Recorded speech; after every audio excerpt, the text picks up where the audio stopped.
If you're over 70 and you've been stepping into that shower every single morning without even thinking about it, stay with me for the next few minutes, because what your body actually needs at this stage of life is genuinely different from what it needed at 30, and some of what I'm about to share might catch you off guard.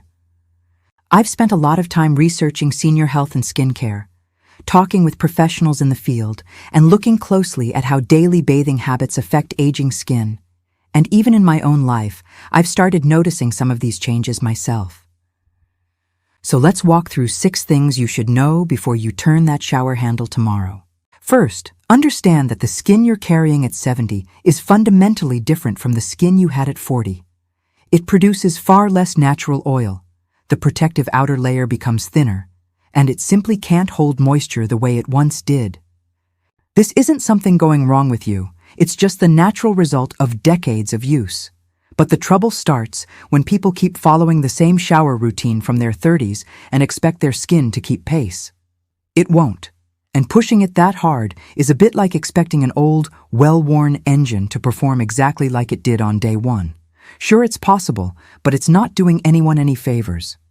Second, and this genuinely surprises people, showering every single day after 70 can actually backfire. Hot water combined with daily soap strips away the last bit of natural oil your skin is holding on to, which can trigger a condition dermatologists call xerosis, essentially severe chronic dryness that leads to itching and even cracking. And here's the part that really matters beyond comfort. Cracked skin isn't just irritating, it's a compromised barrier against infection, since every crack becomes a potential entry point for bacteria. So the very habit meant to keep you clean and protected can end up doing the opposite. Third, so what actually is enough? For most healthy adults past 70, 2 to 3 full showers a week is typically plenty, as long as you're doing quick daily spot cleaning of the face, underarms, hands, and groin using a simple washcloth, without needing to fully wet and lather your entire body every day. Of course, this number isn't fixed for everyone. If you're more active, managing incontinence, or dealing with a condition that causes extra sweating, your needs will look different, and that's worth discussing directly with your doctor rather than guessing based on general advice. Fourth, and this is something almost nobody mentions, water temperature matters more than how often you shower.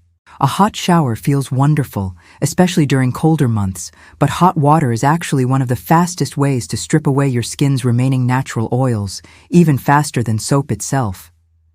Lukewarm water, as unexciting as it sounds, is genuinely the better choice for skin past 70. It's not a thrilling piece of advice, but your skin's protective barrier isn't looking for excitement.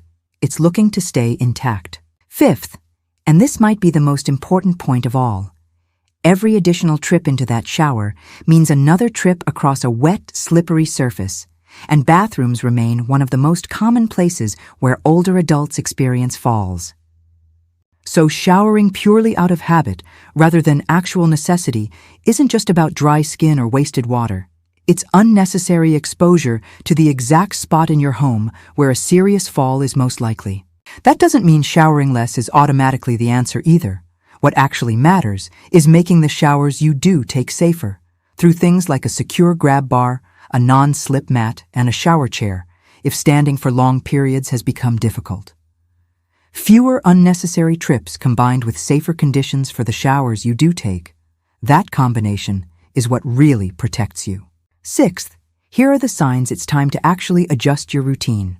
If you notice a persistent odor, visible buildup on the skin, or a family member gently raises a concern about hygiene, that deserves an honest conversation rather than silence.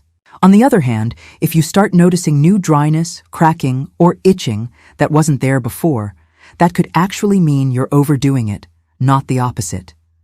There's actually a well-documented case of someone dealing with a lingering odor no one could explain. He was showering regularly and had even switched to a soap his dermatologist recommended, yet the smell persisted. It turned out that what people often describe as an older person's smell isn't really about how often someone bathes at all. It comes from an oily compound created when fatty acids on the skin break down and oxidize, and because that compound doesn't dissolve easily in water, regular soap can't fully remove it. The new soap helped with the smell on his skin, but what nobody had checked was his bedding. That same oil had gradually worked its way into his sheets, and ordinary detergent wasn't strong enough to fully break it down. If you're noticing an odor specifically in your bedroom rather than on your body, try adding half a cup of plain white vinegar to your laundry wash and skip the fabric softener, since it can actually coat the fibers and trap those odor-causing oils rather than releasing them. In the end, this was never really about hitting some exact number of showers per week.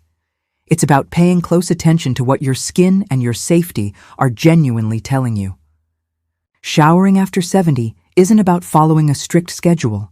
It's about protecting a skin barrier that's already working harder than it used to, and being honest about where the real danger in that bathroom actually comes from. Because it was never the dirt, it was always the floor. If you've found a shower routine that works well for both your skin and your safety, share it in the comments below.